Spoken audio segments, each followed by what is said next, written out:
Okay, second part of the investigation regarding the trigonometric ratios of basic angles, but this time we are moving into what we call a unit circle.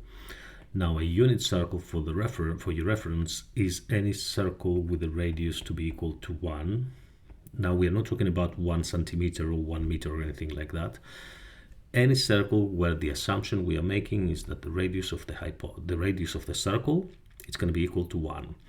Now, why is this important for us? The reason that we're using a circle with a radius of 1 as a unit circle is that simplifies a lot, essentially, the calculations we're going to have to do.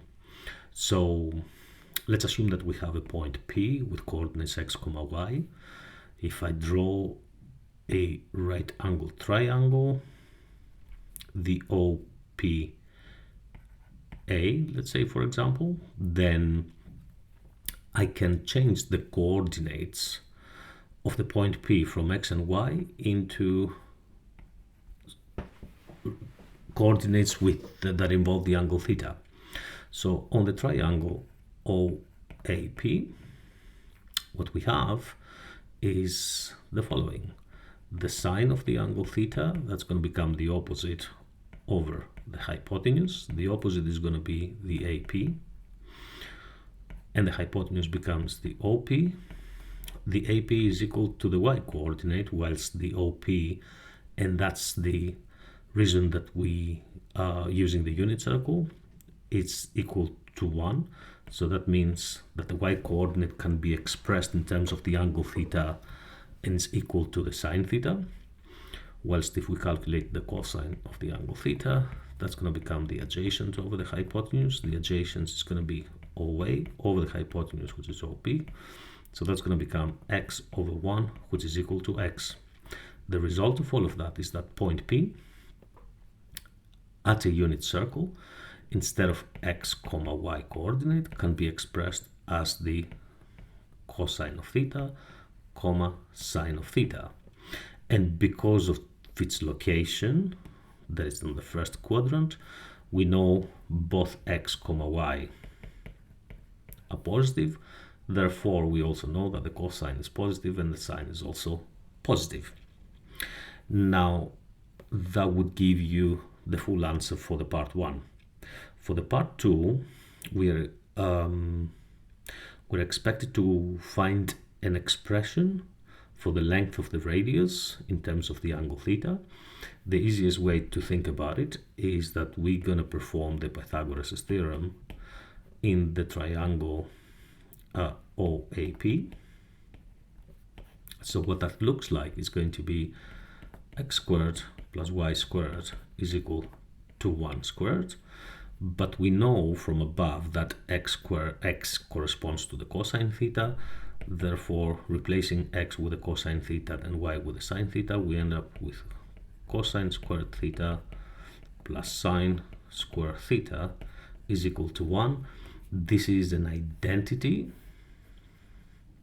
and it's called the Pythagorean identity of trigonometry. And it's a very important one. You very often use this identity in the future to change cosine theta into sine theta and backwards. So this is where the answer for the part 2 is, actually. And then we're moving into the part 3. And the part 3 has to do with the unit circle. And what we need to decide here is where the sine, the cosine, and the tangent, they are positive or negative. Now, we already said at the first quadrant, which is the one here, that's the first, the second, the third, and the fourth. The first quadrant, we have x, y to be positive. That means sine theta, cosine theta of any angle within that space of the first quadrant, they're both going to be positive. Now, another thing you need to know is about the tangent. The tangent of theta, of any angle theta, can be defined as the sine theta over the cosine theta. And given here that we have positive over positive, that means also the tan theta is going to be positive. Let's do the second quadrant as well, just to see what happens there. So here we have the x negative and the y positive.